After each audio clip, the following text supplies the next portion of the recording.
available on demand after this live session. The session will be an hour and 30 minutes. And we will love to hear from you during today's presentation. We will allocating some time for question and answer. If you have any questions for the speakers, feel free to put your question in the chat box. Okay, without further ado, I would like to welcome our first speakers, Mr. Abdullah Al-Wahibi. Over to you, Mr. Abdullah. Assalamu alaikum, everyone, and thank you for giving me the opportunity to be here. Wa alaikum salam. Let me start with sharing the screen. I have a small presentation to share here with you so that we can take this session further.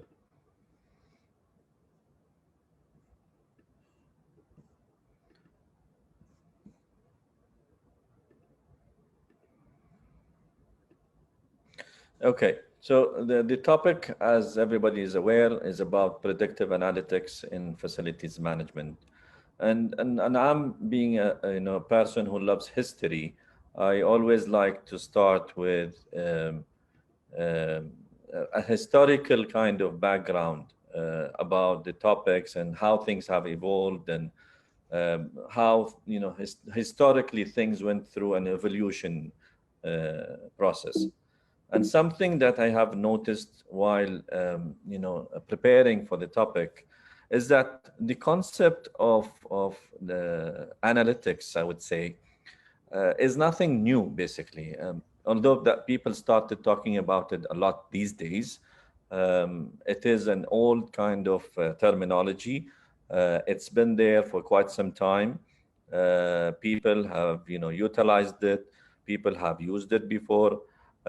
In fact, although the graph here shows 1970s, the process of, let's say, analytics or trying to understand patterns started with the introduction of computers as early as 1940s, and it was first used to build the atomic bomb because they wanted to understand the molecules kind of operations.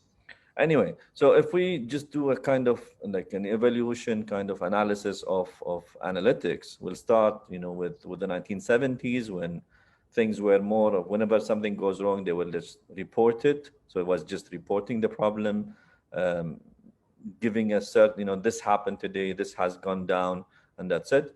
And then things have developed and we moved into diagnostics. So we tried to look at root cause analysis, why this has happened and what is the issue, and what went wrong. And eventually, with the introduction or the utilization of technology, more sensors being installed, more information being collected, we're talking about predictive and analytical maintenance practices today. Eventually, in the future, we will see that, we'll go to the next level where everybody's thinking to look at machine learning. And although I'm a person who thinks that this is something that is going to take many years ahead, it's not going to happen tomorrow. Although the general understanding or the notion that people have in their minds that very soon robots will take over the universe and we will be, sitting at home not knowing what to do because the robots will take over our jobs. But that's not the reality. That's something that's going to happen over the years, and it's not going to happen tomorrow. Moving on to the next item, which is the current utilization of analytics.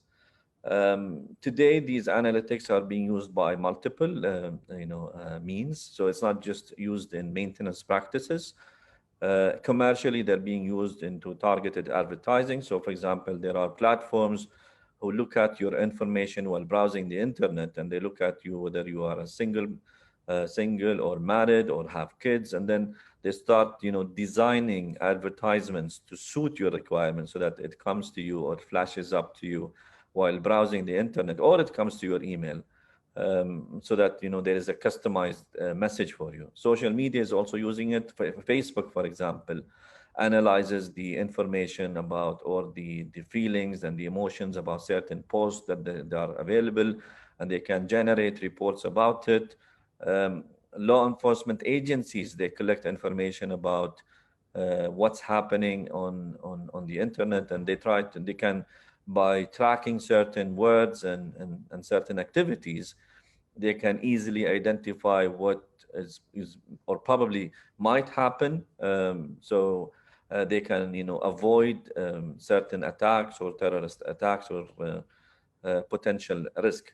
And in the field of facilities management, nowadays we hear more and more people talking about the use of predictive maintenance in the delivery of facilities management. And that itself is a very exciting move. Now, there are some challenges, there are some obstacles, there are some opportunities available, which we'll quickly go through in the next slides. The anticipated benefits of utilizing predictive analytics is that you basically start to understand your customer needs. You are more aware of your customer needs. You understand what is their requirement. You can design products accordingly. You know what they want, and you know what they require and what they look for in terms of products, in terms of services. So you can personalize it. When something is personalized and something is directed to you, it's totally different from a generic ad that is designed for a group of people. There is no that personal touch, and sometimes you might skip it. But then when something is personalized and addressed to your needs, it talks to your inner self, where you want something or you need something, and that product is made available to you, and that's why you go ahead and buy it, for example. Risk mitigation, like we spoke earlier about, the utilization of information and analyzing information over the internet to stop people from committing crimes, and or understand if there is any attack that is going to happen. Of course, the reduced cost comes from understanding the pattern. You can predict when the problems will happen, and then you can go and fix, for example, the machine before it breaks, which means that you reduce the impact on your organization when it comes to the cost associated with asset replacement. And of course, the most important part is that you are able, using the data available and your ability to predict failures, you're more able now to make more informed decisions compared to the past, because you understand the condition of your asset, you understand the behavior of your assets, and you are able to make that decision whether to fix the machine or fix the asset or replace the asset or take another sort of action when dealing with equipment and assets. What are the barriers and the challenges that today exist when it comes to utilization of predictive analytics? Simply, there are three main areas of focus, at least what I feel. The expertise, this is because today this is a new, at least for the field of facilities management, it's a new concept, I would say, compared to the entire concept of predictive analysis. Being something new, you have a lack of expertise. You're highly dependent on data scientists to come and develop those algorithms for you. You cannot develop it in-house. And that itself makes the technology more expensive, and then detracts people from adopting it, from using it, and people, deciding to tap in and buy that kind of technology.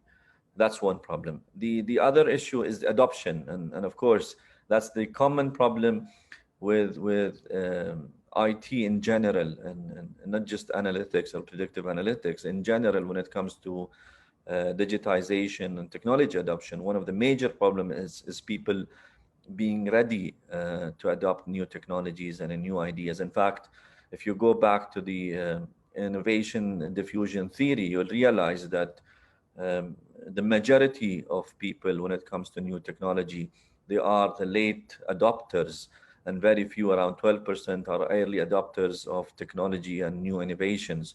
So you'll have to go through the cycle of diffusion of innovation, which can take a long time if there is no proper understanding, if there is no support system from the top management, and if there is no acceptance within, the people on the ground of such new initiatives.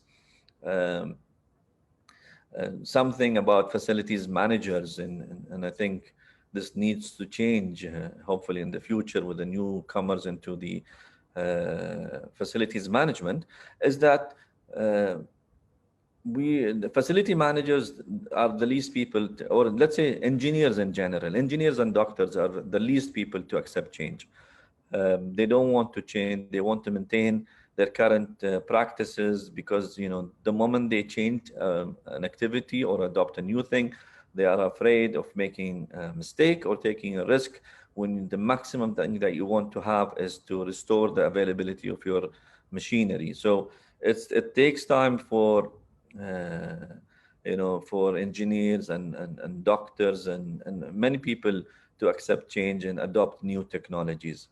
And of course, even if you have, the information, and that's the current problems, because today we collect so much information. There are huge depositories of information available today, um, through the sensors that are installed in every part of the equipment that are installed in a building. And then what do you do with it?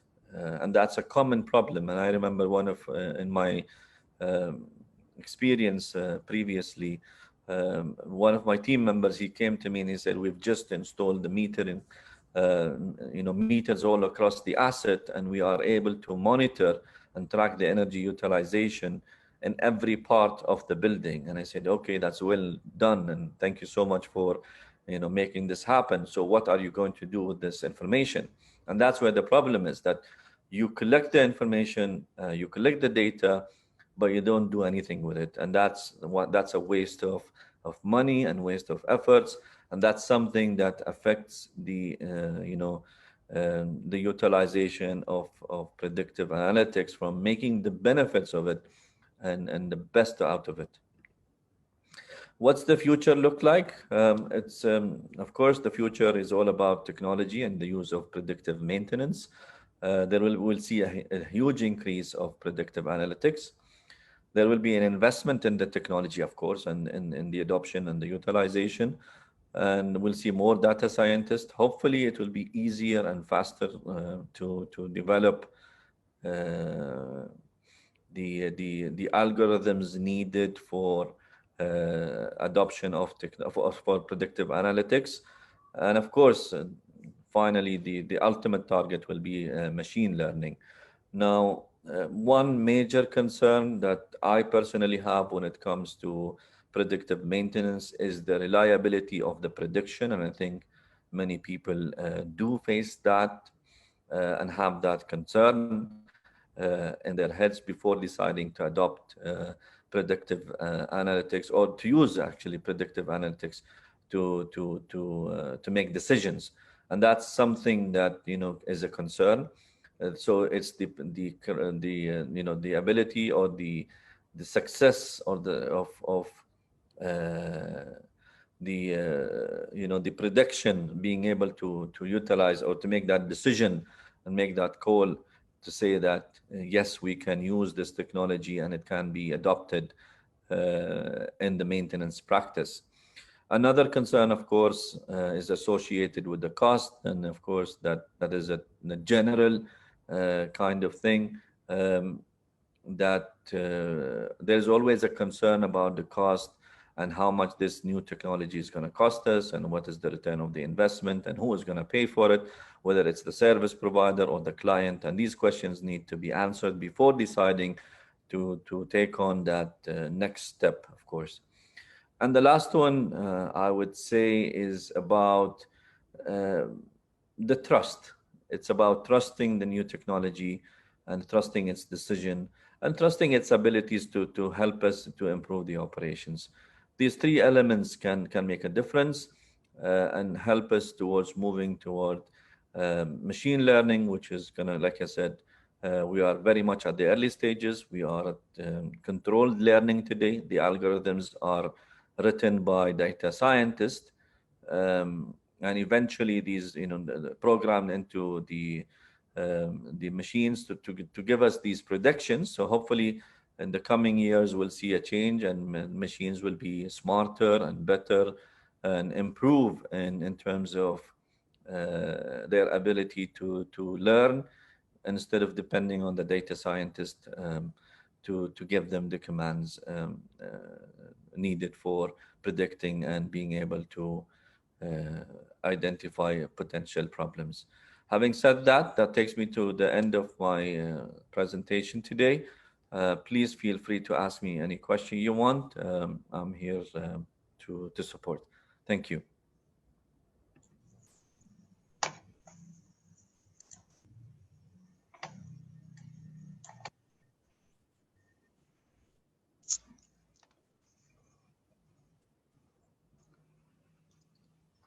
Okay, thank you, Mr. Abdullah, for the presentations on the predictive analytics. So it seems that this is something that still new. I think in here it's still something that is not being practiced in the normal building operation maintenance. Okay, so now we are going to have questions for Mr. Abdullah. Okay, because Mr. Abdullah is going to leave this session after this, so we would like to invite Mr. Abdullah to give your response on the questions.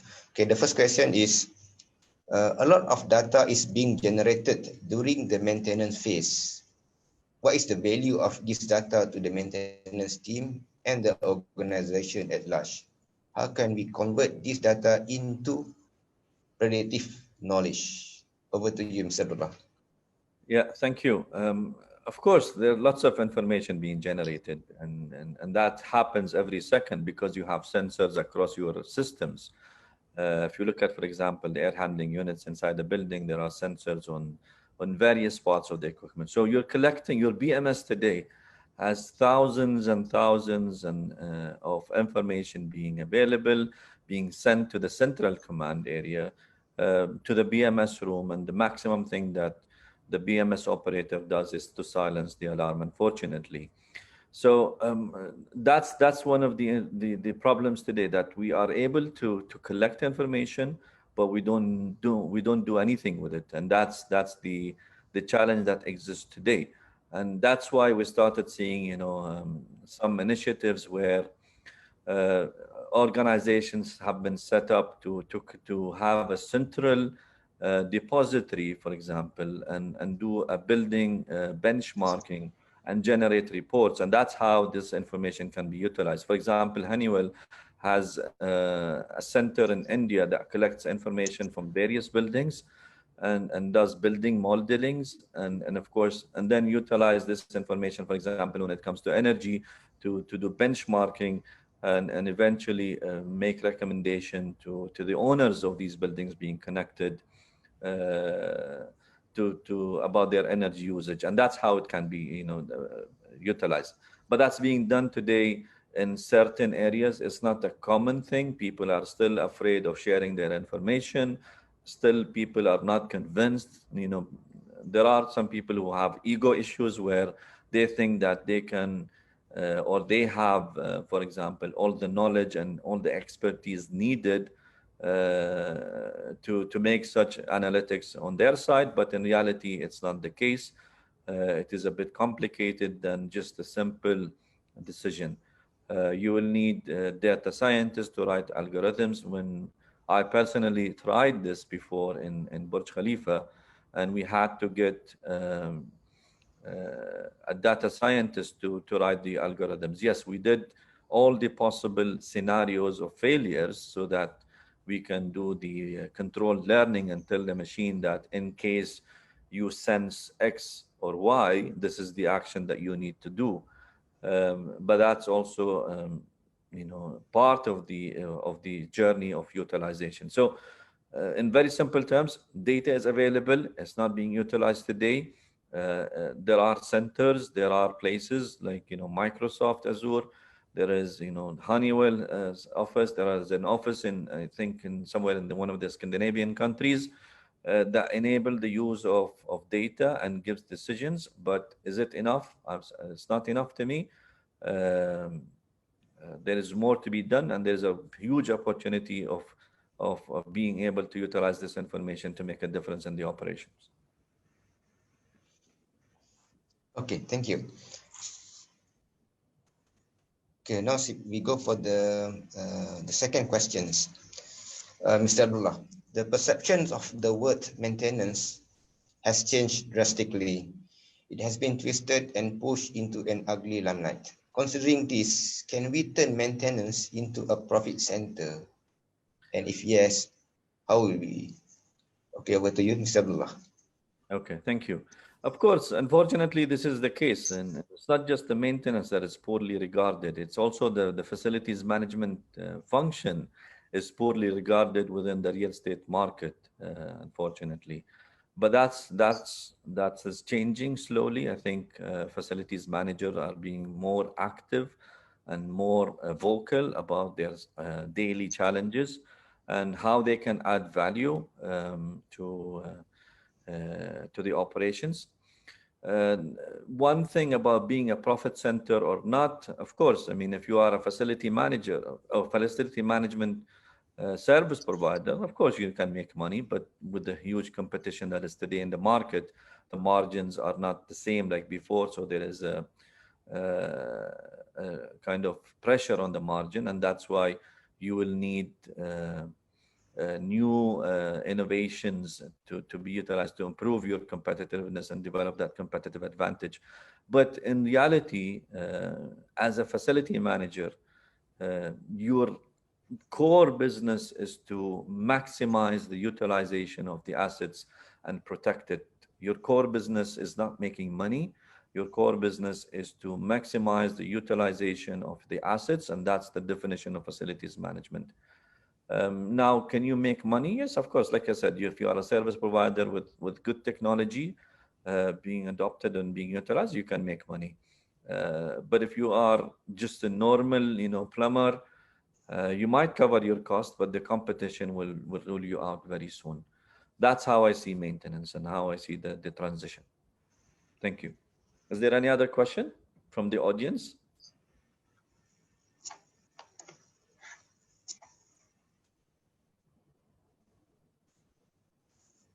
Okay, thank you.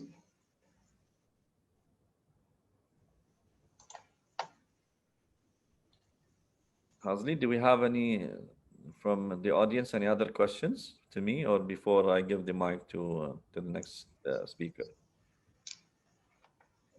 Okay. If not, that's okay. Okay, I think we don't have any questions for you right now. All right. Okay, thank you very much, Mr. Abdullah. Okay, you're going for your appointment after this. So it's a very great pleasure to have you in these sessions. I hope we can meet again in another sessions or another events. Okay, thank you very much. Inshallah. Thank you. Thank you for the opportunity. And thanks to the audience. Okay. All right. So now I will call upon our second speaker, Mr. Hadri. Mr. Hadri, over to you, please. Yes, thank you, Mr. Sharul. So I will start my screen. Where is it? Okay, can everybody see my slide? Is it clear, Cik Sharul? Yes, I can hear you loud and clear. How about the slide? Everybody can see my share. Yes. Okay. Thanks. So a little bit about me. So today topic will be the predictive, or quite relates to the imitation game. Okay, just simply about me. My name is Muhammad Hadri. You can call me Hadri. Some short profile about me. Okay, we go to the next. Okay, we take that instantly live because I have, I think, around 50 slides to go. Okay, actually, before we start, I would like to talk about the definition.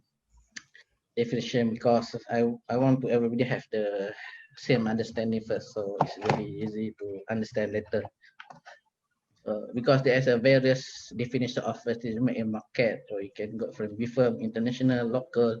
There's so many advertisements. So I would like to share about the definition of FM from MFM, which is a Malaysian Association of Facility Management, which is a total management that combines all the services to support the core business of an organization or the client, whatever you do, activities in their facility is one purpose to support the core business of this client.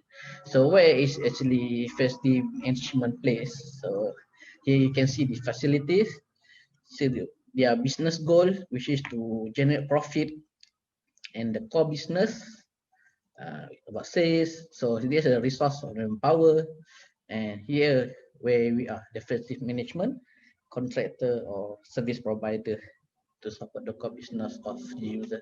That's what the definition first. Facility management from MFM perspective.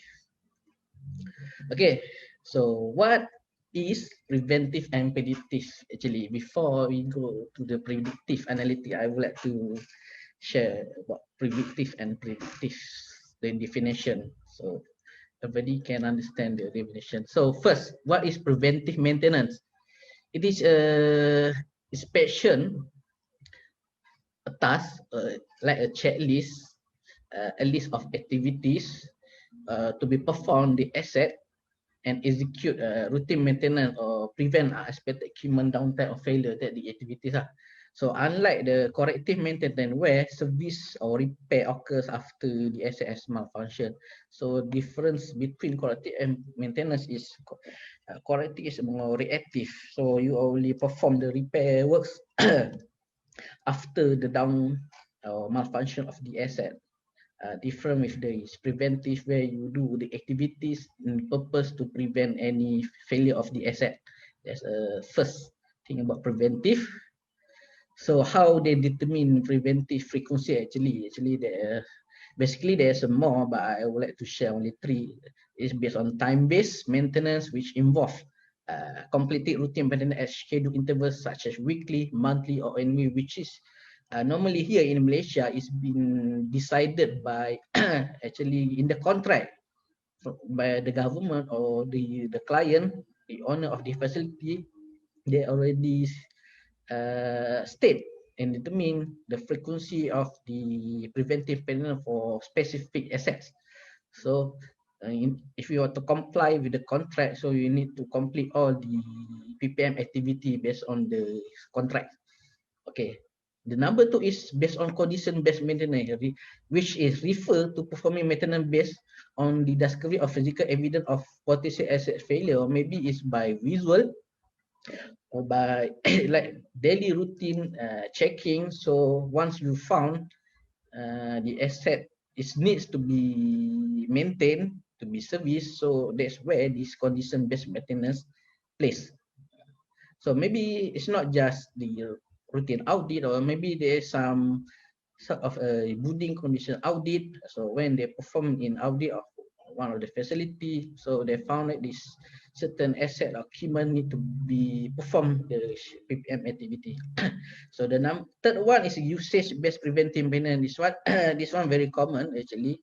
Time-based and usage is very common, where it's like your own car, where after you change the oil after 5,000 kilometer or 10,000 kilometer, depends on the type of the oils, you need to do some services or change of the oil. Same goes to here, which is depend the hours, the running hours of the genset, maybe the mileage of the driven. Okay, that's where they decide where to perform this preventive maintenance. Okay, what actually is the predictive maintenance? So we go to predictive before it's preventive. So actually it's a technique that use condition monitoring tools. It is tools and techniques to track the performance of equipment during normal operation. to detect possible defect and fix them before they result in failure.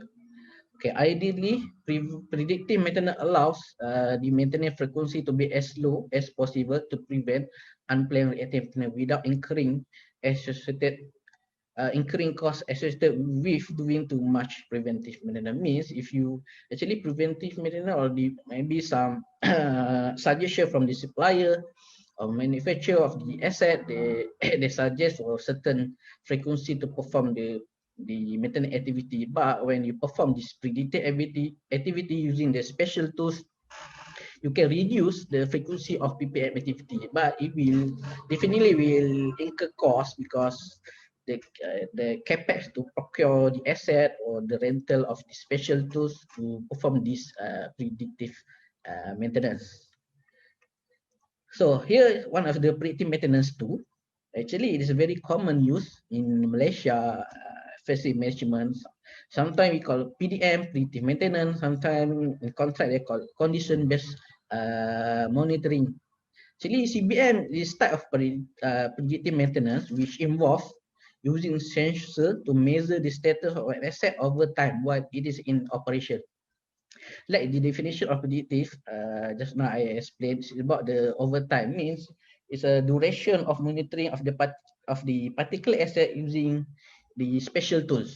So when have the duration of the data collection, it can establish trends or from the reading they can use trend example for the period of 3 days, 7 days, or even 30 days. So from the trend you can predict the asset failure or even the performance of the asset. Even sometimes you can calculate remaining life of an asset, but actually it's depend on the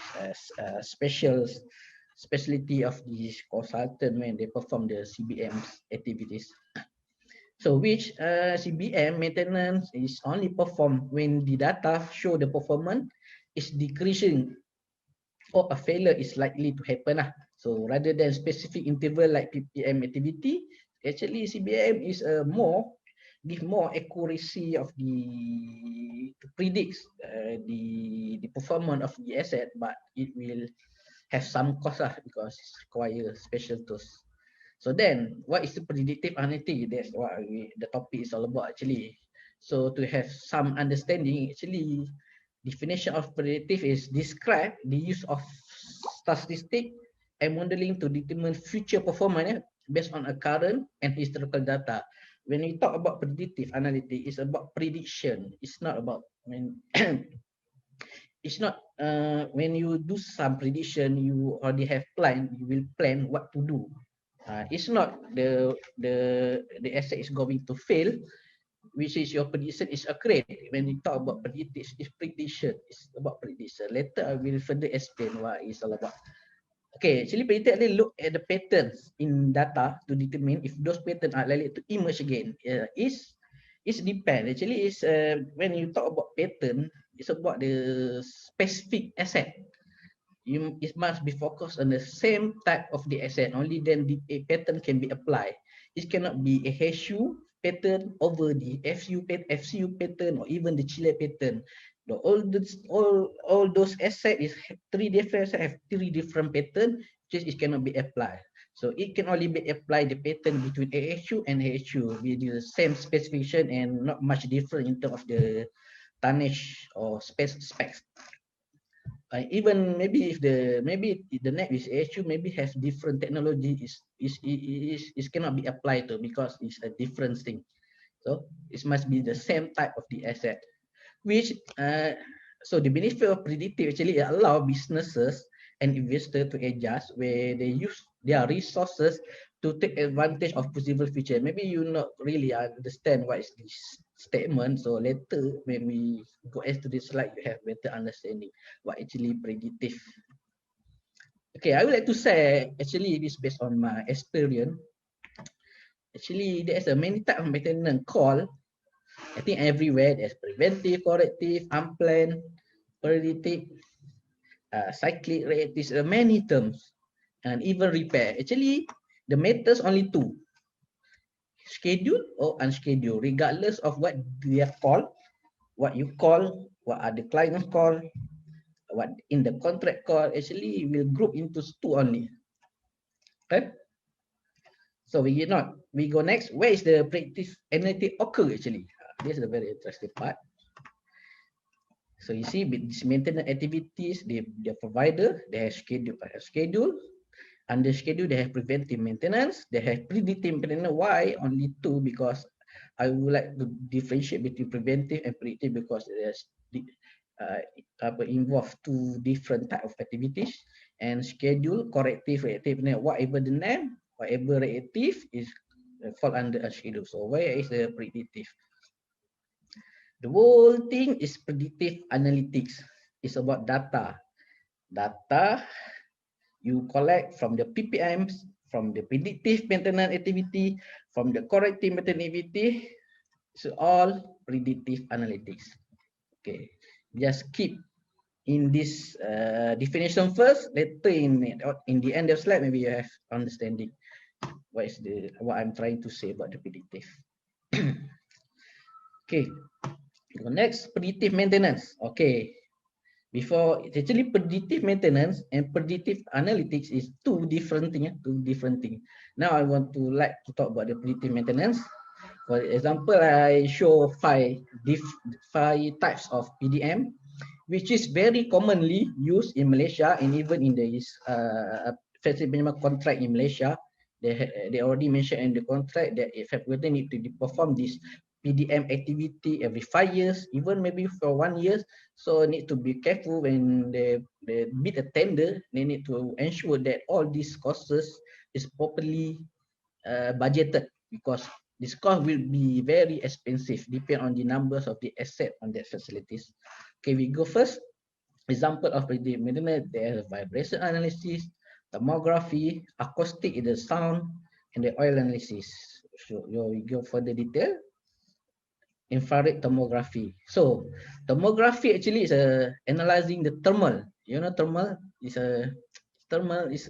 like temperature characteristic of an object from its infrared image, which capture through non-contact thermal image device. I mean, it's not touch.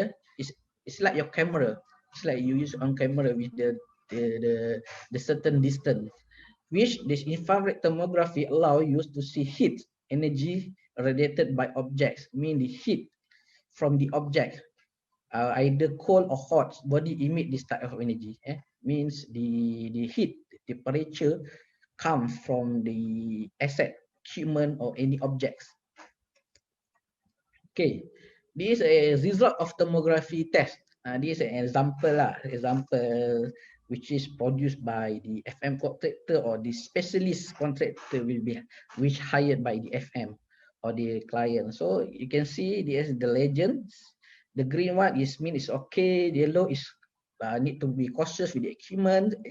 Red definitely need to be replaced, need to be repaired. So this is an example of the report of thermography test. You can see this is in the control room number. There's many panel or like distribution panel, SB panel. So you can see panel 63. Further, there's a yellow. There's a see the day. There's a 3 day.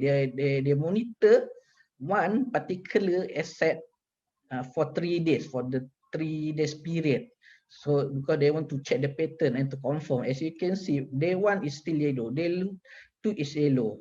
So you see, day 3 is definitely need to be replaced. So definitely it's a good time to replace, because when they're performing this PDM activity, they found the equipment about to fail. So you see the panel 65 too, see, it's a green, yellow. So means it's because of the equipment. So actually it's 3 days is very short time, but it's it's more than enough to identify which asset to be replaced or to be put in the costs list. Okay, these are some of example result thermography test for DB and contactor. As you can see, Mr. You can see my mouse moving right inside here. I'm already my mouse is not showing in the slide. Okay, this actually this the information of the report which control number, which panel, what is the fault. They mention the fault, even the detail MCB, which MCB number, which the special. As you can see, from the infrared camera, you can see there's a high tension here, means the heat is here. You cannot see by your eyes, even your iPhone camera, even you use iPhone 20, you can even see the heat emit from this particular asset. You only can be seen from the IR camera. So you can see ambient 22 degree. Actually reference cannot be then 37. You see the in normal the temperature reach until 70, which is definitely going to fail. It's just a matter of time. Okay, there is some other example too. See this is the transformer, and maybe definitely use the for motor normally. You can see 106 degree. See, you can boil water actually if you put water into transformer. Okay. Okay, this one, what is it? This same. It's a contactor. This one is a contactor. This you can see. Okay, normally maybe this one not from the contactor. This one from the termination. Maybe the termination is loose. If as simple as loose, it can be tightened, or maybe the cable already burned. They just need to cut it and make it a new wire, and they just install it back. So maybe the contactor is okay because there is no heat. There's no emit to heat in on the contactor. Okay, this some result for contactor too. Actually the same. See, the black one is mean the contactor is in good condition. Only the termination point is in high tension, so you need to be repaired. You need to check what caused this tension. Maybe the looseness of the screw connect between the contactor points with the cables. Okay, this one for DB, the same. You can see these are the DB, MCB. You can see the heat here, so it need to be replaced. Sometimes experienced engineer or technician, even sometimes it's not by heat, by looking. If the contactor, you can see the noise or the vibration. So sometimes by ear it can be detected too, but for this light termination it cannot be detected by your eyes or vibration, so it only can be detected when using the thermography camera. So even thermography can be used for this pump shaft. You can see even the pump rotor, you can see the heats. See, you can see the tension here, the high tension here. So it's very dangerous in it. The cost to repair motor is very high actually. This for big transformer. You can see the definition here. Or this one, definitely. You can see this. This maybe this blue color, blue connection. This one yellow. This one is red. RYB. You see RY is okay. So B is the critical. See the critical. So max temperature 100. Sorry, 100. Okay, I don't know. 176 Fahrenheit equivalent to degree Celsius. Okay. You see, the IR camera can detect this transformer, this motor shaft, even can detect a leaking, but it's rarely used because it's not worth it to use the special equipment to detect a leaking. Actually, by visual you can see a leaking, or by your hand you can see the humid walls. So, but just want to show, actually you can check the leaking using the IR camera too. Okay, next, vibration and acoustic. Relates, but not same. Okay, vibration analysis is defined as a process for measuring the vibration levels, frequency of machinery, and then using the information to analyze how healthy the machine and their components are. So vibration can detect problems such as imbalance, bearing failure. Later I will show you what is the right numbers of vibration allowed. So this one example of the report I want to show you too. The red is not okay, require attention, and yellow is acceptable. So to make it fast, this one you can see for the period of 1, 2, 3, 4, 5, 6, 7, 8, 9, 10, actually 11 days. For the period continuous 11 days, they want to trace any vibration and the very particular equipment, such pump, the exhaust fan, I mean a strap fan, or whatever kind of fan. sorry. So you can see the redness means need to be replaced. See, you can see this one imbalance. It's purple, and then it's okay, and then red, and then the next day is yellow. So definitely need to be into account, need to be monitored again, or maybe to solve the problem, just repair the equipment. So this example of vibration report. You can see the vibration. I'm not going to further detail about this one, but it is type of report. Every particular email will have their own report on daily basis. So this some picture of how they're performing the vibration analysis. So to check imbalance, miselement, or even the mechanical looseness. So you can see this reading allowance. You can see 3.8 or less. So it's a normal. 3.9. You need to be cautious. And maybe if 22.8 millisecond vibration, it confirmly is need to be replaced.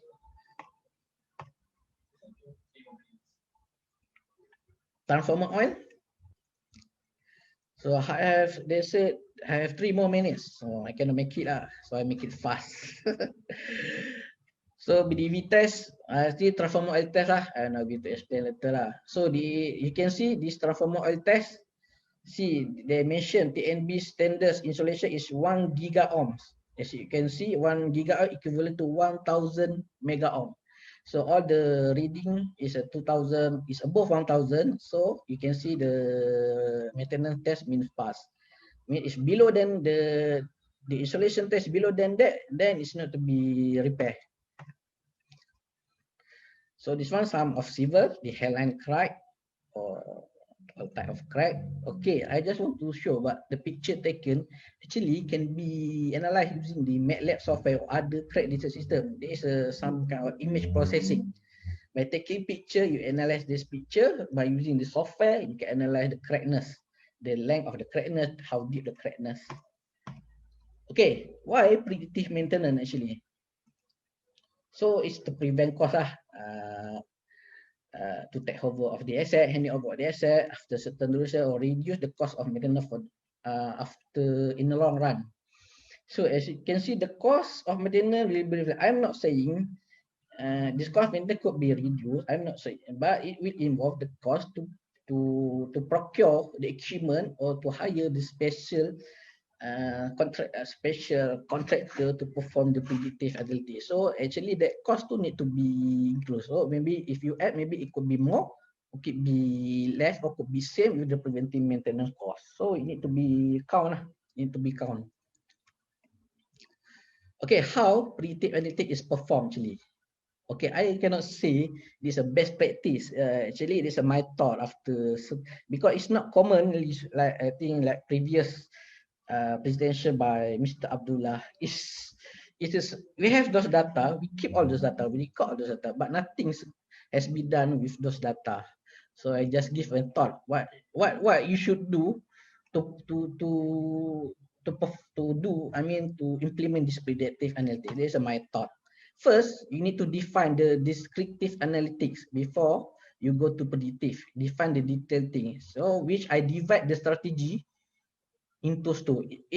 You can see it's both. We have of CMMS system, computerized maintenance management. It cannot be done manually. It cannot be done in Excel. It must be had with the system because you cannot keep all those data manually. So what you should have is historical information, corrective maintenance, downtime, numbers of downtime, preventive maintenance, failed tasks. When you do perform PPM activity, all the tasks need to be very particular. Which task has failed? Predictive maintenance, the report result, and asset performance audit. So this all information history will be focused on particular asset. Every type of asset, mostly the major asset, has all this historical data. And current monitoring mostly is from BCS system, meter reading, sensor reading, accumulated operator. Like our current project is done in parcel. Actually, we have all those data from BCS integrated with the CMS system. So I just want to say this need to be developed first. The asset register, which you have all these things as kind of asset has been registered, and you need to create the relationship. Actually, AHU, every AHU have their own relationship with the motor. You register the motor, but if you don't link this specific motor with this specific air handling unit, so it's very hard to perform this predictive, because the performance of motor will influence the performance of a whole HSU, even the bedding, even the gauge, dampers, blower, all everything. It could be more. I just show some example. So here the current data, we the BCS system, which currently monitor the static pressure, to monitor the dirtiness of the filter, the temperature gauge, and where this one all historical data. Mean the PPM activities, the replacement of motor, the replacement of blower, the historical data. So, okay, the decision, the last one, humans. Just now, the data collection is by help of system. When you think about the predictive, lastly must involve human. I don't want to talk about the frozen, like a magical, like miscellaneous. It's not reach my level yet, but with those data, it need to be analyzed by human, so which to decide what to do next. So you can see here from the result data acquired during the descriptive analytic process to hypothesize possible scenario and develop plans of action. Means if you from those data from AH, you can see you have all the history data. Maybe you can predict. It's not yet to fail, but you can predict for the period of 1 year it must be failed. So you can put a budget, or you can purchase the replacement part before it failed. So you already have the parts ready with you, and you already have the contingency plan what to do when it's failed. But you need to have some predictive analytics. So we predict the prediction is cannot be it's not always right, but you get ready with your side. So where descriptive analytics in reactive predictive, it helps stakeholder to identify potential risk and opportunity, about predict potential asset failure, or forecast future operating cost, validate assumption, and make more accurate decision with all this data you have. So the conclusion is, presently offer the FM team additional context and insight which they can use when evaluating the next step in the effective optimization project. With all the data, they can decide next what they should do, what they should prepare, what the team they should prepare, what the parts they need to be prepared. Okay, thank you. I think that's all from me. The ECNIMA. Thank you, Mr. Sharon. That's all for me. Okay, thank you for the great presentation from Mr. Hadri. So I can say that predictive is to determine the future performance of your assets. Okay. Exactly. So now I would like to call our third panel, Mr. David from Med Consulting. Over to you, Mr. David. Assalamualaikum, good afternoon. Good afternoon, Assalamualaikum salam. Okay, so what I'd like to do is firstly to thank the two previous panelists for giving me a hard act to follow.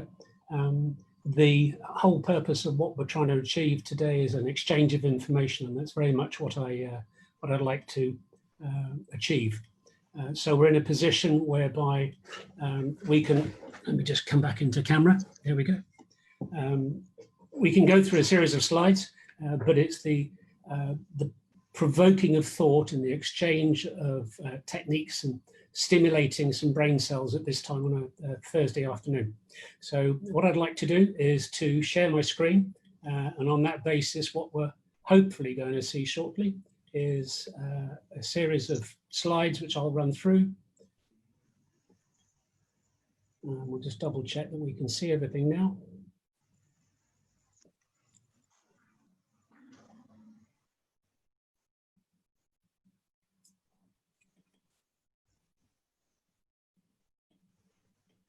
How's that looking?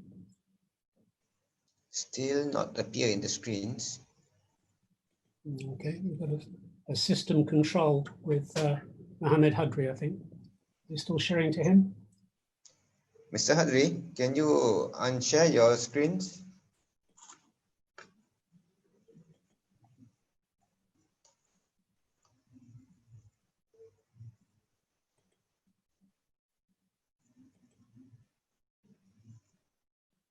and just let me know when it comes up. Okay, yes, it's coming. There we go. Okay, so running through, I'll take a completely different approach, if I may. Whilst there's a nice transition and handover by seeing one of the German Enigma machines, which was the basis of the American movie, The Imitation Game. And that was a good lead into predictive analytics. What I'd like to point out is that through my commercial and academic and background, whereby I'm looking at things perhaps in a different perspective than the other two previous panelists, predictive analytics is the core focus of today. What I'd like to suggest is that it's a quote that I've made up. This is one of the takeaways for today, that full digitalization is not about creating lots of data, which is something that Abdullah had touched on. It's the refined art of risk analysis, empirical interpretation, and the accurate prescription, not prediction, of events. So there's a bit of a play on words, and that's one of the things I try to focus on during this afternoon's or this evening's presentation. And in particular, if you relate it back to The Imitation Game, Alan Turing and the creator of the bomb, when you dig deeper, which one is trained to do with an academic mind, it pursues an avenue of research that perhaps the commercial reasoning is not always there to get to that full definition. So Alan Turing didn't create the first bomb.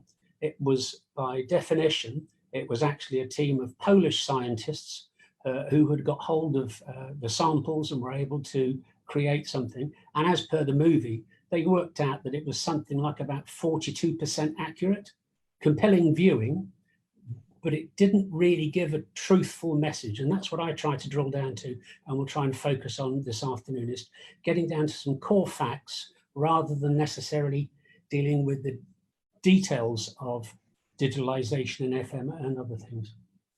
So when you look at the impact of the Enigma machine, once they'd created something that could replicate its processes, and they'd got what was called the crib, which they could prompt it to shortcut the number of actions it had to take.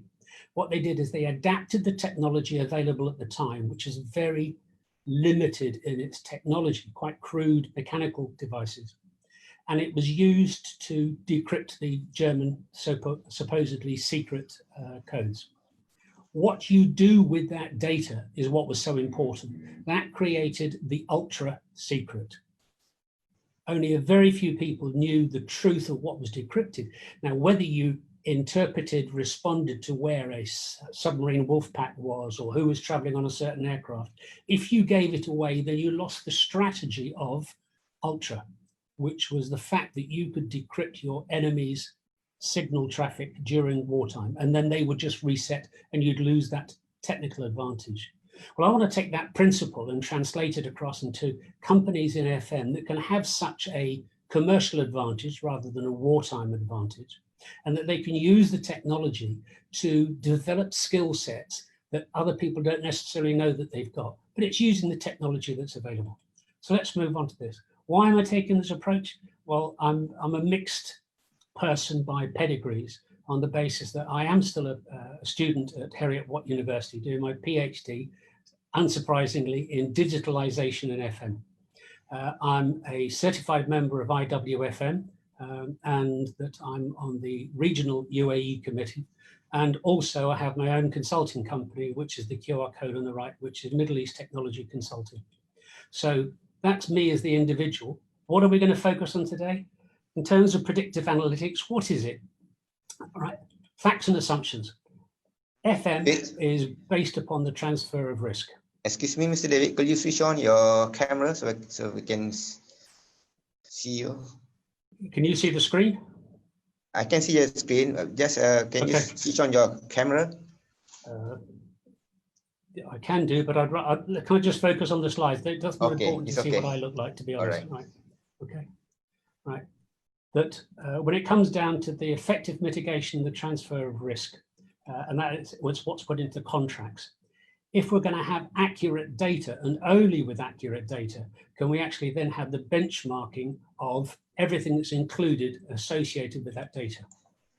if you tag all your assets, and you're talking about tens of thousands in a modern building, that will then give you the opportunity to create a digital twin, which gives you better focus and less time per task. So what we're starting to see is what are the advantages as opposed to the critical disadvantages and things that just stop us from doing it, which gives it a compelling reason to adopt digitalization and data analytics.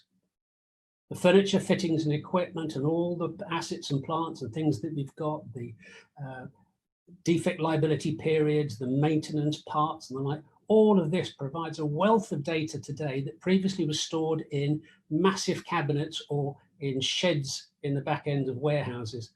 This is all instantly available. So the problem is, exactly as Abdullah had touched upon, how to make best use of it without allowing it to swamp a simple process, and therefore how to translate that so that the mean time between failure, the MTBF, is predictable and forecastable, and therefore we can come up with prescriptive actions. Here's the things we have to do to make sure that it doesn't have a downtime impact upon our organization.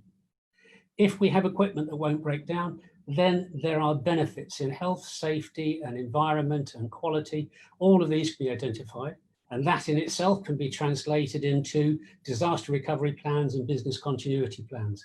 And you won't hear much about those, to be honest, because in the organizations that I've had the privilege of working with, including major investment banks in Canary Wharf and in Hong Kong, they keep these processes highly classified and closely guarded, because they are the wealth of an organization to ensure its continuity.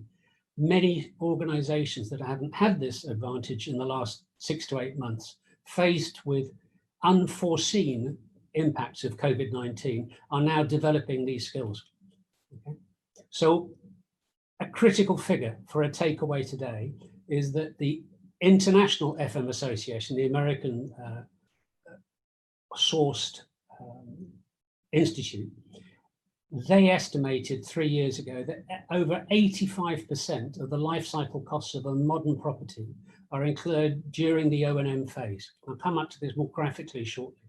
So when we look at the property life cycle sequence, when is it that digitalization can take place? Well, here's a classic model which has gone on essentially for millennia: design, build, operate. Now, you can have DBO, DBOT in modern terminology, but you can rate this back to the pyramids, where somebody says, I want it to look like this. It's not how it turned out. Is it 3-sided or 4-sided? Does it have a gold top? How are you going to build it? How are you going to actually look at it and use it for its purpose? What is its purpose? That was the very origins. And over several thousand years, that hasn't changed fundamentally. What we have now is, before we get into the actual design, is the analysis and documentation, the fabrication. Then you get into the construction using 4D and 5D technologies nowadays. From that, we devise in terms of the construction and the logistics needed to support that. And then the way that most people look at the data analytics, there is a small phase called O&M. But as we've just seen and discussed and has been analyzed, this blue oval represents 85% of the life cycle costs of a given building. Because after that, we're going to do some renovation and refurbishment. Then there'll be programming into other different functions, which many commercial organizations are having to do nowadays, purely because the buildings that they've got are not being used for the purpose for which they were designed and being used 9 months ago. So we're seeing a complete change in the workplace, workspace environment, how to make best use of this functionality. So from that, we then come on to a revised conceptual design, and then we get the detailed design. So we're back into this virtuous circle, so that we have buildings which are being used sometimes 500 or 1,000 years later for different purposes, so that if you look at typical locations such as the Tower of London next to Tower Bridge, a famous landmark is that it was originally built as a military purpose keep for the storing of weapons and personnel and to protect a port. Now it's fundamentally a large-scale safe deposit box for royalty property for the United Kingdom Crown, and a tourist attraction. Certainly not what the original constructors would have thought of 1,000 years ago. Okay, facts and assumptions number 2. If we're going to use data analytics properly, one of the core outputs has got to be that we can reduce the unplanned downtime. Therefore, you get what's commonly called the early warning catches, which means less cost. The time expended and the manpower required and the impact upon the environment and the building or facilities operations are far greater, in the order of 2 to 3 magnitude, by responding to something that's gone wrong as opposed to stopping it going wrong in the first place. So thereby what we'll have is reduced maintenance costs if we can achieve this, which means overall we need less resources, which comes back again to the life cycle cost of the building. So we can have less people with higher productivity. They therefore get better job satisfaction, but also the spin-off of that, the justification commercially, is that you can have improved asset reliability and performance. Your customer relationship management, if you're a service provider, goes up. So the opportunity and the likelihood that you will have retention of your services over fixed cycle contracts goes up. The key performance indicators are easily achieved, in fact, can be raised over time. And you only have to look at one specific case example, such as the Sydney Opera House. Sydney Opera House was built in the late 50s and early 60s in what was a growing city in Southeast Australia. The individuals that did that were born 100 years ago. They were educated in the 1930s and the 1940s. They achieved their prowess in terms of the very first use of computer designs, exactly as mentioned by Abdullah in terms of relating it to the development of the nuclear weapons in the Second World War, the massive use of technology and computer power. But what they realized with 30,000 visitors today, which you can compare for Middle East participants today, you can compare that to the number of tourists that a year ago were visiting the Grand Mosque in Abu Dhabi every day. And what they realize is that this building, which if you remove the upper scapes of the sail-like features, Sydney Opera House actually is quite, I dare to say it, an ugly building. It's a block concrete construction, but it's incredibly clever, incredibly complex. So what they have are features which were way before their time. In fact, there were so many differences in the instructions between the developers, the owners, and the architects that there was a great falling out, and that recognition and reward for the original architect is a sad story, but I'll leave you to Google that and follow it up in Wikipedia. But the principle was that only about 7-8 years ago, the owners of Sydney Opera House decided it was time that they had a refurbishment project. And now it is a leading case study, which you can find on most Google sources, of integration of GPS, GIS, BIM, a whole load of other different acronyms and initializations. But it has transformed itself internally.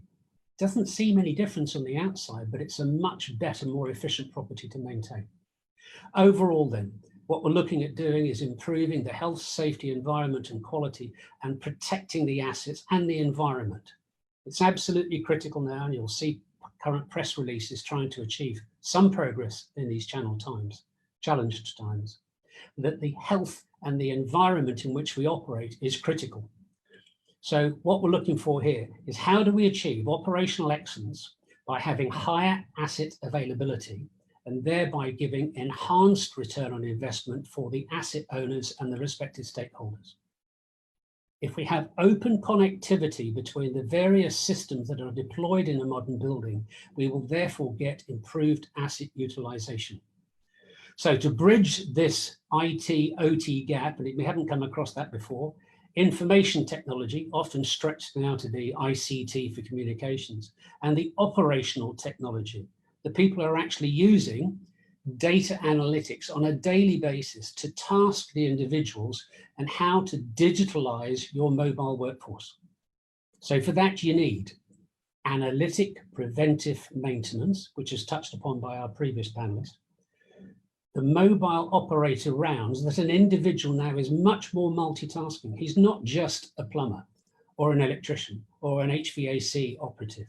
They need to be able to snag, rectify, identify, and perform data maintenance so that they feed back on a continuing basis So they've got to be better trained, better educated, and more competent. We're talking about upskilling the human capital of our workforce, not making them redundant and laying them off. And that applies also to our entire supply chain. The success of those who are more property managers and facility managements, acting as managing agents and totally reliant upon their vendor management of subspecialist skills like elevators, means that they have got to have their data integrated. You can no longer be doing it alone. So predictive analyst, I would forecast, is actually a process rather than itself being a topic or a task. So we start out with our definitions, then by assessment and going on to the analysis itself, we then categorize the different data that's coming in, and we look at the risks, as I've touched on already, and therefore from that we must be able to learn.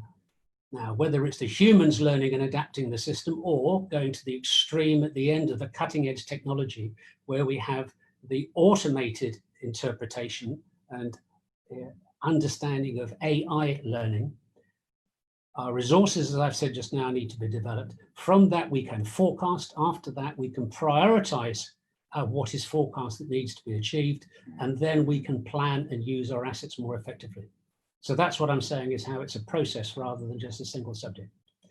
Going back to it's all about the transfer of risk. Another takeaway, 3 specific risks undertaken if data analytics is not introduced early in any building project.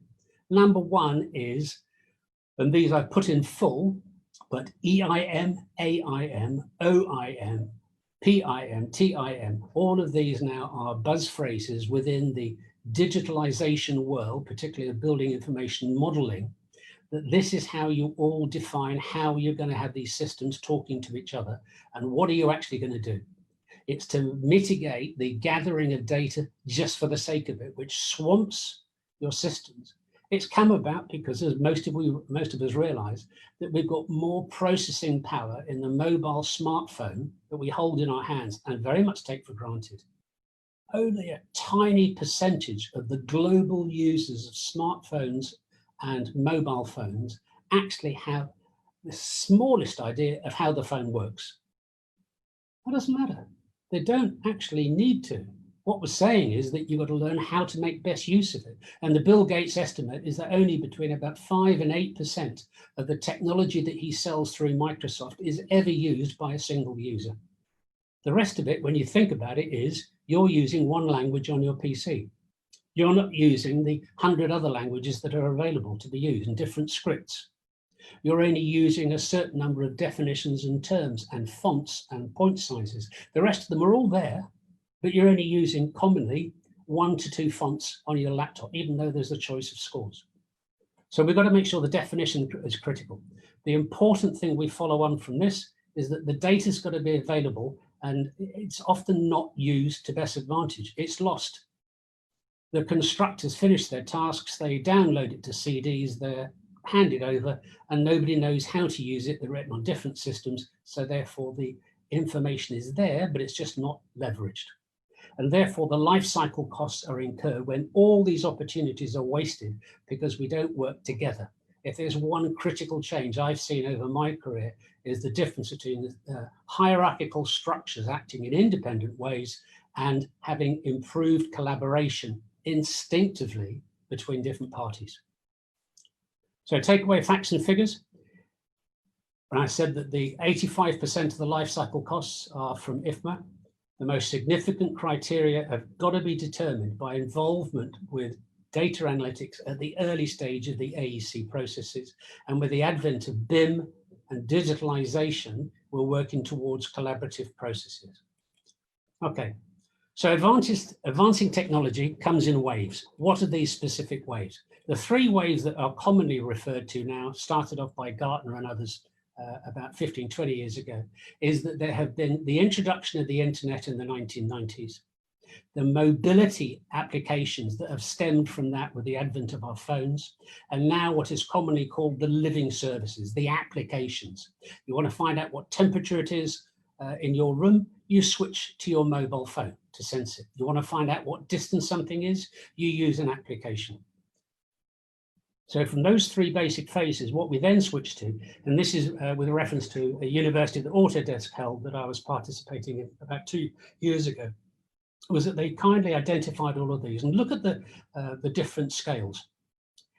The left-hand scale, not so critical, but the bottom one in terms of years, for the last 600 years, there were very few independent, individual advances in technology that impacted upon the world until the beginning of the 1800s. And then they started to come fairly quickly, but look at the number of things. Now, this is not a definitive list by any means, but when you're talking about the first 3D chips and driverless cars, so much has happened within the last 50 years, certainly within my working career. I find it fascinating and exciting, but this isn't, as we look at it now, the end of the graph. It is only going to get steeper, subject to pandemics and other constraints. But when we look at specifically the AEC technology of the architecture, engineering, and construction, at the moment, look at the impact of these specific advances and then think about how they impact upon the FM industry. Where we can take advantage of this with the Internet of Things and the like, and AI, BIM, as I've touched on. It's not so much just about the handheld use of a thermal imaging camera, as my previous panelists are referring to. I think there can be far much more than that. And that what we have to learn within the FM industry is how to be selective about the data that we use and how to turn it to advantage. So how do we do that? Well, here's the concept, which is not mine. It was developed by a man called Ericsson almost 20 years ago. And he was, in terms of the development of data itself, was looking at the reactive, hindsight, and insight level of descriptive analysis. Now, something's happened, how does it impact upon us? Then you get into the diagnostics of why did it happen? You're still looking backwards. You then take the leap and then predict what will happen after this. What should we do about it? Now, here are the two parts I draw your attention to, which is the focus of my thrust on this topic, is it's the difference between predicting what may happen and then what should we do about it. A prescription says if you take this medical prescription, we've already decided what will happen. What are you going to do about it? Take these tablets, take this medication, have this operation. Then you've got to be open and honest with yourself, exactly as Dylan was saying in the first presentation. What don't I know? You've got to tame the ego to assume the fact that your assumptions are correct, not to allow yourself to believe that you know everything, and that from AI and machine learning, trust and control what can be improved. So Ericsson was right, as indeed was Moore's law in terms of the prediction of the rate of change, but where are we going to go from here? What we're going to see, I'm predicting, in data analytics is the development of the digital twin and its applications in the built environment. So between facilities management, asset management, and the digital twin, what you're going to see is the development of the uses. So it's going to be within programming, and I apologize, it's getting squeezed down in the transmission, so there's a dropped G. But what we go to there is the recording the modeling terms, the preventive maintenance scheduling, the building systems analysis, then asset management, and then the space management tracking and disaster planning and response. So that's how we can all integrate around data analytics. That generates a huge volume of the big data. In itself, we can track the trends of that big data without knowing all the details. And here's where governments are just on the cusp of intruding into your privacy and actually monitoring how many people are ill. The whole globe is being swamped in data analytics about infection rates, R rates, death rates per million, as the politics become involved with the manipulation and demonstration of statistics. Let's focus, forget politics and everything else to one side. Let's focus on a modern building. Big data in FM, right? Lovely term is granularity, looking at the individual systems, touched on again by my previous presenter. But when you're going to introduce all of these high-tech digital systems, they're not all IoT and AIoT based. But have a look at some of these as they come up. Sorry, clicking too fast. What you're going to see is that of all those systems which will exist in a modern building, that the systems themselves, the last word of almost every one, and focus on the one up from the fifth up from the bottom, pest control coverage. How does pest control of pigeons on a roof tie in with data analytics? Well, if you've got thermal sensors that will detect the presence of birds operating and fouling the air next to your air inputs for your air conditioning systems, the thermal indication will alert the fact that you've got to conduct certain deterrents to the presence of birds. Now, this may be a mild, non-bird threatening electrical stimulation to push them off the shelf. But you can tie them together. It's not just a question of having fences putting up and passive operations. And the point is, with all of these different things about time and attendance, now we're talking about not just CCTV cameras, but thermal imaging cameras that will detect the forehead temperature or the head temperature of an individual entering a building to alert us to whether we've possibly got a COVID-19 infected case. So all of these are important. Now, for data analytics and for virtual reality, let's look at some of the positive outcomes and one case sample, which I'm using during my PhD. Istanbul Airport, that the main outcomes they've achieved, and you're looking at a system on the right, if there is a leak of hot pressurized water, your thermal sensors may pick that up, and they can then drive you, without having to have a camera fitted in every space and downloading and managing it, that the sensor gives you a ramp up data input to say the pressure's dropping, there's a pool of water on the floor, which is impacting the predictability of a nearby piece of sensitive electrical equipment. All of this happens and it's all tied in together. So the advantages of Istanbul Airport are that the construction time in February of 2018 was that the capital costs were as estimated. There were almost no snags at all.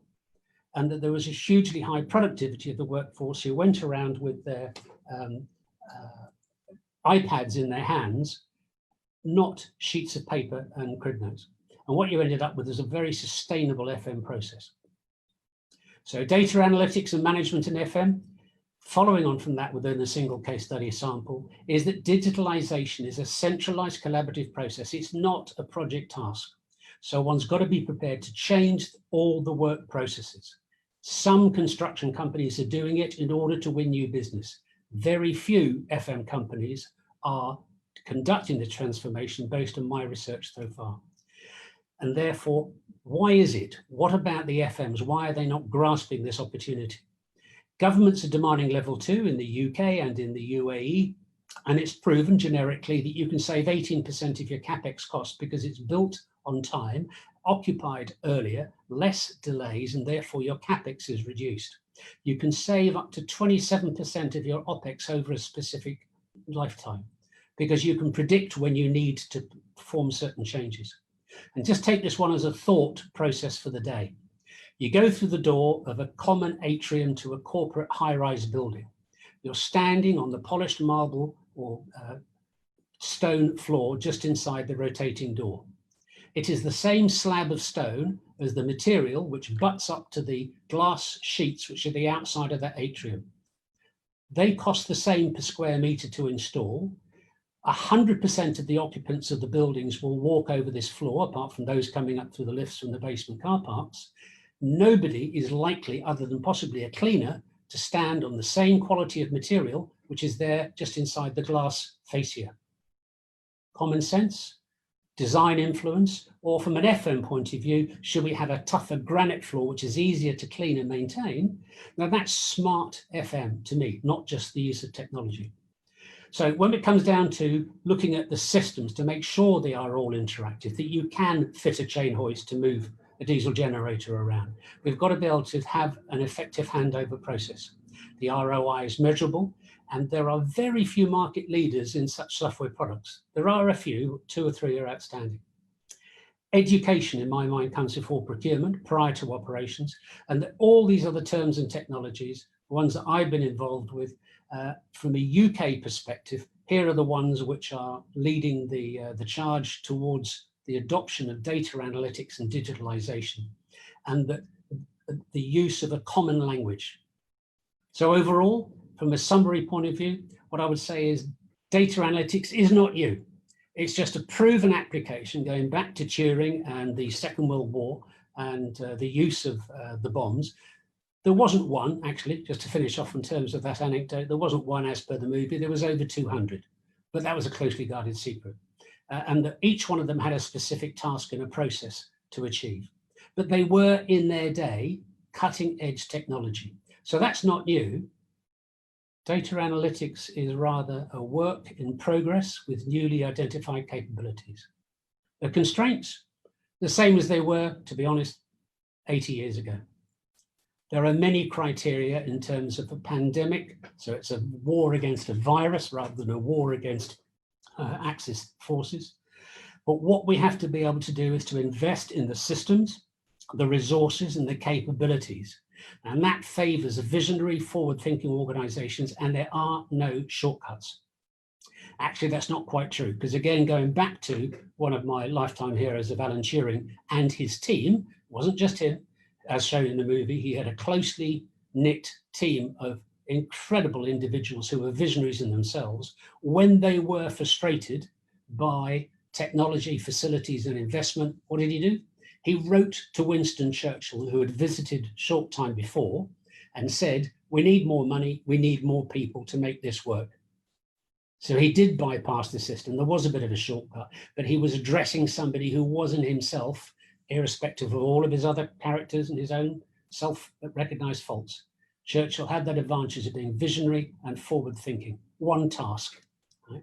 So therefore, when you come to division of your resources, my urge to the chief executives and C-suite individuals listening in today is listen to your managers who have good ideas. They may be wrong. They may not give you the results that they forecast, but they're trying to push the boundaries, and it behoves us to listen to them. And that education of the decision makers starts with understanding that potential for digitalization. Hence the thrust and the direction that I take with this presentation. It is the combined use of data analytics and the technology that's available today when it's operated by a new generation of users. And that's it from me. Thank you. Are there any questions?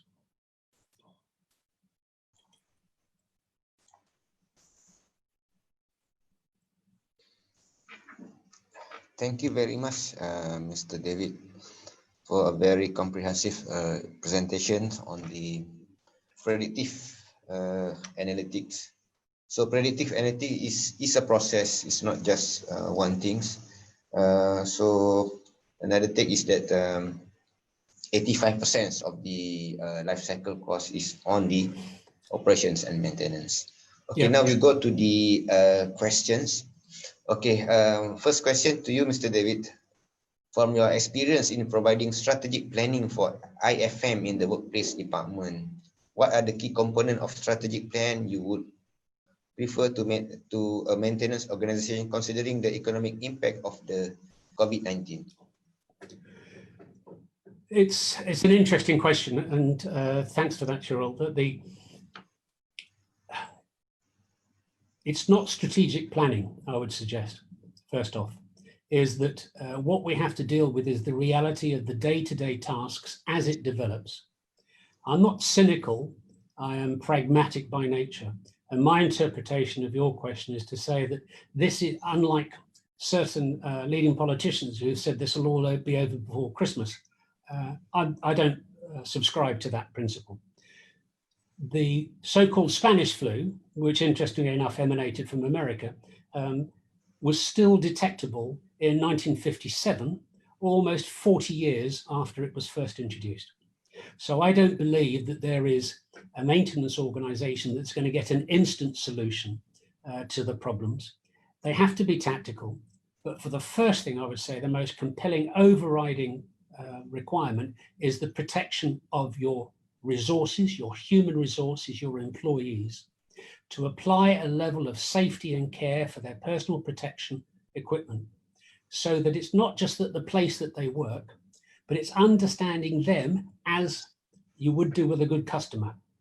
If you don't know how they get to work and which methodologies they apply and what transit routes they take, you may be doing the best thing to give them the best equipment, but by the time they put it on, when they get to the workplace, they are already infected. So what work can be conducted remotely? There's a change, tactically one can perform. What requirements have you made upon them previously, which are in fact nowadays not needed?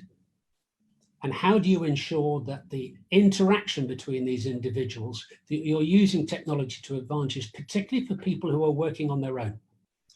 And I'm talking about nighttime or early morning shifts of cleaners from 6 until 9. That sort of classic shift around the corporate world of office cleaning or maintenance. You can only do it when there's nobody sitting in those offices. And yet the individuals who are there operating, performing their job, aircon filter cleaning, tidying up desks, emptying rubbish, whatever it's going to be. You've got to make sure that they themselves are not being exposed to risks imparted by the very people who they're there to serve. So it's looking at it with a fresh set of eyes, producing a risk assessment team, which involves everybody at every working tier and is representative of all those in your organization. And then you test your own processes. Yes, there is data analytics that performs a function, but I think in terms of producing a strategic plan, that can come later. In the meantime, there's pressures to come back to work, but not to go through a second wave. So what I would suggest strongly is have a look at these individual systems and see how you can improve it, protecting people, and second priority, protecting assets and stakeholders. That's my answer.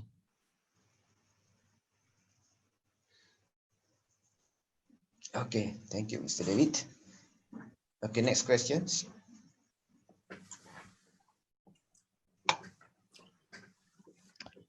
Hi. What is it about maintenance policy and strategy currently practice in Malaysia? Malaysia and internationally, yeah. Okay, about maintenance policy currently and strategy practice in Malaysia. Okay. Okay, currently in Malaysia, what can you hear me? Yes, we can hear you. Okay, currently in Yes, Malaysia, what we practice now is only space and asset policy, which is from government, which produced by JKR or a university such as UiTM. However, there are certain requirements about system features and the functionality demanded by clients, such as corrective process flow and planned preventive maintenance process flow, together with the desired report. So, but I'm not sure about the strategy policy or strategy be implemented internationally. But I only currently what we practice about the policy space and asset locally in Malaysia. Maybe but in like a government JKR, they use this international policy omni-class code category as in their policy when they develop that type of policy. So about the strategy, like I said, it's based on they don't use the word policy really, but they put in the contract about their requirement, what they wanted, the process flow they demanded, and the processes orders. Okay, that's all. Mr. Sharon. Okay, thank you, Mr. Hadri. Okay, another question for Mr. David. What tools and applications are available in leveraging predictive analytics for facilities management? Okay, well, I think I covered that during the presentation in terms of the tools and applications. It's not really my intent today to say which specific products I'd recommend. I think that's something that individual organizations have to look at themselves. As I said, there's a limited number of those which are integrated. But for predictive analytics, you've then got to look at what I would refer to previously as the EIM, AIM, OAM. What is it that you need out of the system? Where I'll give you an analogy rather than a specific answer, if I may.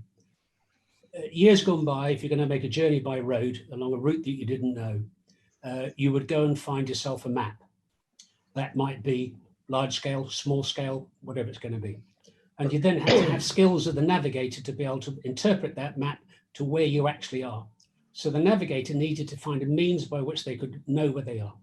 And 35 years ago, with the advent of GPS and the accessibility to the civilian sector, not just have it as a military tool, meant that this suddenly brought about an entire range of tools. So when it comes down to predictive analytics, what I could see is the advent in the same way that Google as an institution procured satellite tracked topography maps or images so that you could see your house as viewed from a satellite. You can then integrate that at the flick of a switch with an overlaid 2D map. The clever part was to be able to introduce the street view functionality so that you can then drive down the road as the Google car had been before you to see things from a different perspective. So what I would say generically is that the virtual reality masks, the Google Glass and other similar tools, will become commonality and not just people thinking that they're toys. Yeah, the first time it comes in, maybe they are, but to be honest, that's where I see the future going, is that people accept, like with the Fitbit and the Huawei and Google wristwatches, is that tracking your pulse rate or the number of steps you walk per day, use it for the function that you need, but first define what it is you want to get out of it, what budget you have in order to achieve that, and specifically, what are you going to do with the information once you've got it? Because just feeling warm and cozy is not necessarily the result. So are you going to look at the metadata or the data? So exactly as has been said by the previous panelists, it's the advent of the data analyst as the new specialization. That is the set of resources you've got to look at. And in the UK, for example, the shortfall in terms of building information modeling exponents stands at between 15 and 18,000 personnel. It is assessed at the moment in the UK. So what I could predict coming out of COVID perhaps is people learning how to use these tools and applications, which are very easily adaptable, common in purpose, and making people to be able to say, I know where that vehicle is. I can track the fact that the driver is in the right place and I can see that he's working on the task we've allocated without having to pick up a phone. So therefore you can predict activity and order, send people in the right direction. And this is being used by emergency services apart from facilities management service companies. So those are the ones I would think of as the generic ones rather than specific tools and applications. But follow the trail of the Google and you can't go far wrong. Okay, another questions. This is for both Mr. David and Mr. Hadri. Other departments receive R&D funding. How do we get companies to support maintenance R&D?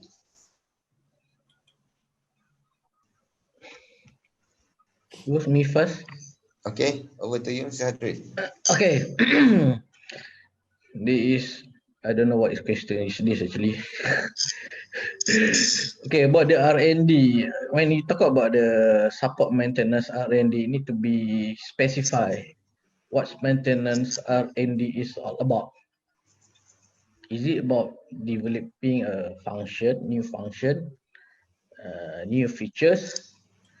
Is it predictive analytics, which you have developed the descriptive analytic, which that analytic need to be computerized? So I'm not sure about is it about the documentation R&D. Definitely the resource is this manpower, which has an experience in the facility management and the specific assets. So without knowledge or experience in the particular asset, you cannot define or develop a descriptive analytics, which you cannot determine what kind of data you need to monitor. You cannot do the classification of the asset, which all those data can support the predictive analytics.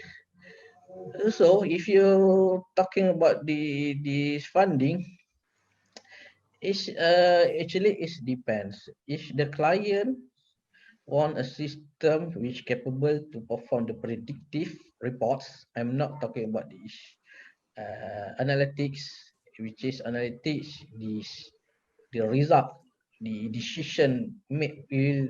That's why I'm not going, like I said in my prediction earlier, I'm not going to talk about machine learning, which is I put human as a decision maker with this bulky data or various state of data where you can put in the reports like computerized report. So from that report you can stakeholder, facility manager or even engineer can make a decision what to do next or need to plan what to do. So it depends. If client needs, then the cost to be bear by the clients. If the R&D department is safe, it depends. If they have budget, they can get the budget from the managing writer. But it need to be calculated in terms of the what the value that can give to the user of the system. Okay, that's all from me. Thank you. Okay, Mr. David. Okay, it's a very specific question, as if it's comparing between different departments of the same organization. But again, giving you a generic answer. Any department of a structured, budgeted organization, I would suggest, needs to have a proportion of its activity deployed into research and development. The simple principle being, by extrapolation, if you are not doing research and development of your products and services, you're standing still. And if I can give you a very good, true example, there was a chief executive of a major bank that I was working with in Hong Kong about 25 years ago. And he just joined, had come out from Paris, and he stood in front of the assembled teams to define how he was going to work things. And he said, all of our clients are the same clients that our competition can obtain. And therefore retention and growth are our focus tasks. The people I have in front of me now are drawn from a pool of talent from across the world, but our competitors likewise have access to this same pool of talent. And if we're not doing well enough and you're not getting your bonuses, you will find that the attraction and the lure of working for these others is stronger than staying here. And I can respect that. So the critical part that he saw as his role was to define the means by which the systems and the research and the development that his company was doing about their clients, about the market, about the innovative ways that they can structure things which were legitimate, ethical, and moral, which stands a far way apart from that which got the world into its circumstances 12, 13 years ago. This particular institution, he said, and if you can't abide by that, then leave now. Take your need for employment elsewhere. But we, the ones that are going to stay and make this organization grow, will devote up to 20% of everything that we earn. We'll invest it back into the organization. I'll invest it into you and the systems that we procure and the training of yourself in how to use those systems to best advantage. So he introduced systems whereby every single employee was tested to understand the benchmark, for example, about their use of this product just coming in terms of an integrated Microsoft Office. Did they know how to use a word processor? Did they know how to use an Excel spreadsheet in its functionality as was used within an investment bank within Hong Kong? And the results were surprising because there were some people, the experts, the leaders, the dynamic futures of the company, they did need a little bit of polishing and guiding, but it came out by doing the analysis for research and development that there were some people needed a sheep dip basic training because they understood really nothing, but they didn't have the courage to say, I need training. So and that back to what I showed in my presentation, by the analysis of your product, staff, clients, whoever they're going to be, determine what it is you need to take place. And you've got to present your case, particularly in the coming 2 to 3 years, when every single cost that goes out if you're earning 15% net margin, then you've got to work out how many extra dirhams, dollars, reals, whatever, you're going to bring into your company to pay for that outlay. People have got to understand the functionality of a company in restricted budgets, focus on retention. So for research and development, it's not a question of how do we get companies to support maintenance R&D. You've got to come up with the compelling reason, which is the logic of this is what will happen if we don't invest in research and development. But it's institutions such as this, it's commendable, and I'm grateful to Microcorp to launch this. The reason why I, for one, would support it, because what you're doing, whether it's 10 people or 1,000 people come in and pass the word on and watch this online afterwards, what you're doing is spreading the word. And I've invented very little in my lifetime and career, but I've learned a lot from some very clever people, particularly how to make use of technology. So if we want to deploy technology and data analytics in the maintenance departments, you, the data maintenance managers, are the ones who will define how do you get it from the companies. There's no magic solution, but it's up to you to come up with those methodologies that gives the compelling reason to the CFO to support it in the budget. We can't afford to not do this. That's the reason I would suggest. Okay, thank you very much for your answer.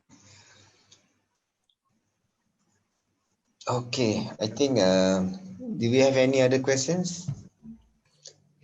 Okay, now is 19 minutes past 10, so we are overshoot 19 minutes. So I think we are going to end our webinars today. I would like to say thank you very much to panelists, Mr. Abdullah, Mr. Hadri, and also Mr. David. Hope we can meet in another future webinars. So until then, I would like to say thank you very much. Good evening and have a good Friday for tomorrow. Thank you very much. See you again.